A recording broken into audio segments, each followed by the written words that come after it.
semua penyuluh KB ya yang ada di Kapanewon Wonosari. Jadi kami berempat dengan ketua pelaksana di Bu Umi.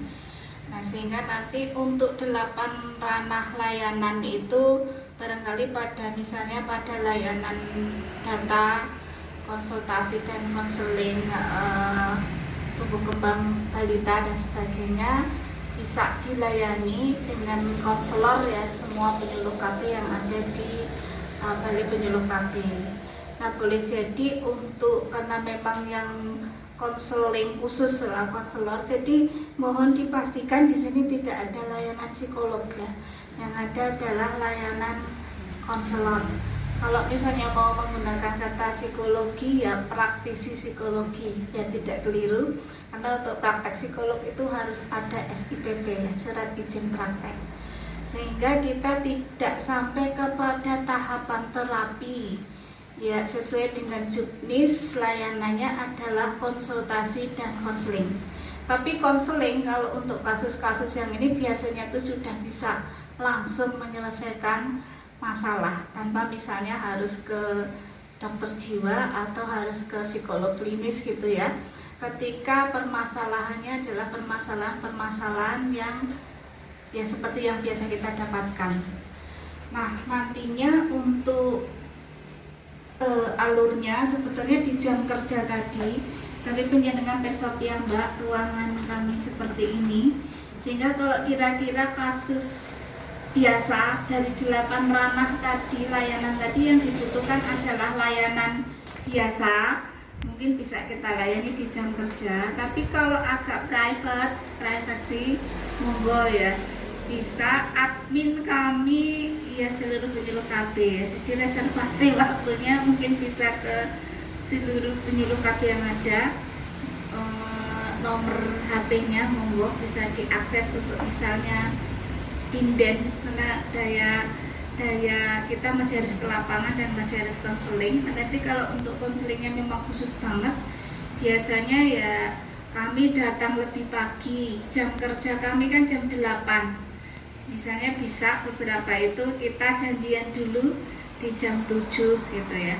Atau misalnya jam pulang kami kan setengah 5. Walaupun kalau Pemda ya setengah 4. Biasanya yang ikut setengah 4, nah bisa di jam 3, menunggu ruangan memang seleluasa bisa diagem, karena biasanya kita mengakuisisi ruangannya Bu Umi gitu ya, kalau misalnya butuh hal yang sifatnya private ya.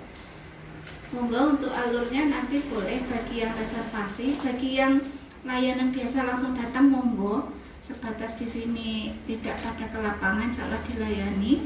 Bagi yang butuh khusus reservasi dulu, jadi inden waktu dulu, bisa melalui nomor WhatsApp saya Bu Umi atau Bu Novi ya, untuk kemudian kita buatkan jadwalnya janji temu. Karena untuk konseling kalau kasusnya misalnya marital konflik ya, konflik keluarga, istri saya suami saya selingkuh Bu, kula untuk sakit telung bengi mboten enak mangan dan sebagainya kan butuh waktu, dan biasanya ya kondisi konselornya sendiri harus dipastikan baik ya, sehingga mungkin untuk ukur jangan sampai ulah ya berpadu kali bojo lah mungkin menerima klien kan mungkin malah tidak bisa fokus ya. Itu kepentingannya untuk reservasi. Jadi kalau secara alur konseling itu bangun repotnya harus baik. Syarat pertama ya konselornya harus dalam kondisi baik duluan. Kalau tidak baik ya misalnya tidak bisa menerima, sehingga tidak mungkin misalnya sehari konseling 10 orang semuanya kasus, nah itu kan nanti keriting gitu konselornya. Sehingga itu maksud kita batasi ya. Kalau kami biasanya ya di Balai KB, pengalaman di Semanu itu kalau misalnya berdua saja dengan Bumi atau bersendiri itu paling mentok sehari ya 5 klien ya, itu sudah bagus banget ya, bagi kami, apalagi ketika kasusnya misalnya serius, nggak mungkin satu kali layanan itu selesai setengah jam. Itu barangkali untuk tambahannya, sehingga monggo, karena kalau kita ungkap di lapangan itu sangat ya tadi Bu Umi mungkin menyampaikan dan juga ibu-ibu, kasus itu sebetulnya banyak sekali ya. Kemudian mohon diinfokan, karena kemarin juga kita pekewoh ya, karena mungkin kulino kalau layanan itu kadang bayar ya, tapi karena kita di kantor ini memang tidak diperkenankan untuk menerima apapun dalam bentuk barang uang maupun jasa gitu ya.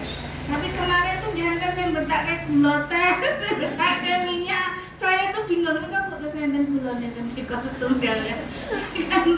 karena ya itu kan sebetulnya tidak diperkenankan. Tapi nah ini titipan saking ibu mertua makanya buatan ditampi dan sebagainya. Nah monggo nanti kalau ada mau mengakses layanan PPKS, seluruh layanan sampai dengan saat ini masih free ya. Jadi tidak ada pungutan biaya administrasi atau biaya jasa medis apapun ya. Nanti kalau misalnya saya geser rujuk ke biro saya baru bayar di sana maka kan lo pilih tambahan dari kami, makan nuwun. A few moments later. Ternyata ibu-ibu kader ini hebat-hebat ya, sudah menjadi konselor semua gitu. Dengan metenteng tadi Bu Mar sudah bisa memberikan suatu konseling, tapi saya tadi sedikit mengkritik ranahnya sudah ke keputusan saatnya tadi Bu. Harusnya kalau konselor itu hanya memberikan semacam alternatif pilihan, jangan masuk ke ranah pengambilan keputusan. Nah itu biasanya yang sulit. Bahkan Bu Asar saja kadang masih butuh mengendalikan, jangan sampai memutuskan ya. Karena kita hanya memberikan gambaran-gambaran kasusnya, itu solusinya itu jangan sampai kita memutuskan. Diberikan berbagai alternatif jawaban, berbagai alternatif solusi, namun jangan ke ranah keputusan. Kemudian tadi menanggapi yang Bu Sami terkait dengan adanya KDRT. KDRT itu bukan merupakan suatu apa ya Bu? Bukan merupakan ranah privat. Jadi itu sudah merupakan ranah publik. Jadi ketika panjenengan menemukan KDRT, panjenengan bisa melaporkan. Jadi jangan takut, wah aku dikira melu-melu urusan rumah tangga orang. Tidak, kalau itu sudah masuk di ranah KDRT, apalagi sekarang kan sudah zamannya era HP dan lain sebagainya, itu kan sudah bisa menunjukkan bukti. Kalaupun itu sudah harus menurut rasa kemanusiaan kita sudah harus ada butuh peran kita dalam membantu mengatasi masalah tersebut, maka panjenengan bisa untuk masuk di dalamnya. Jadi itu bukan ranah privat suatu keluarga, tapi juga sudah masuk ke ranah publik. Jadi kita tidak ikut campur karena memang kita harus terlibat dalam KDRT tersebut. Jadi ketika ada suami menampar istri atau ibu sama anaknya menganiaya, itu panjenengan bisa melaporkan dengan mempunyai bukti-bukti yang kuat. Jadi jangan asal melaporkan tanpa bukti. Jadi laporan itu ada tindak lanjutnya. Itu. Jadi jangan takut ketika ada KDRT untuk tidak terlibat, karena di situ kita malah mempunyai peran dalam pengentasan KDRT. Ya, silahkan googling, baca dalam undang-undang PKDRT, itu dipelajari semuanya, bisa panjenengan nanti paham. Saya yakin ibu-ibu yang ada di sini semuanya mampu. Contohnya juga tadi mencetuskan beberapa kasus juga bisa mengatasi masalahnya. Cuma tadi nek konselor kuwi ojo mengenai keputusan itu perlu digarisbawahi. Nah, tidak apa-apa sudah bagus nyatanya ya langsung mari gitu. Mungkin ini sedikit tambahan dari kami terkait dengan sosialisasi PPKS. Monggo di sini kantor Balai Penyuluhan KB Wonosari ini juga sebagai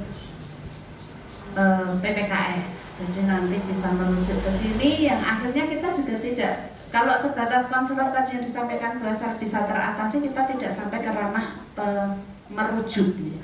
Itu. Bu.